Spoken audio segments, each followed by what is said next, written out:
Hi everyone, welcome back to another tech guide. In this video, I'll walk you through how to permanently delete your Snapchat account right from your phone. If you're ready to remove your account for good, just follow these simple steps with me.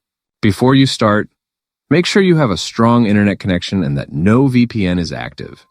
This helps avoid any connection issues while deleting the account.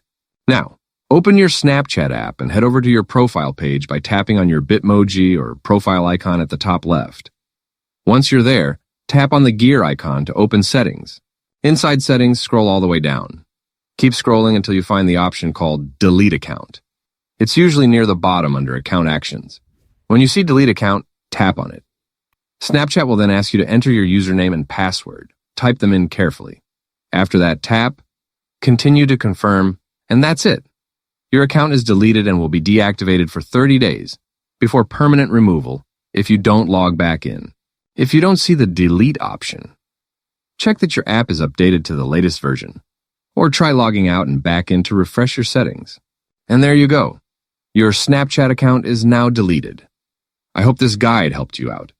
If it did, tap that like button and subscribe for more quick and clear tech tutorials.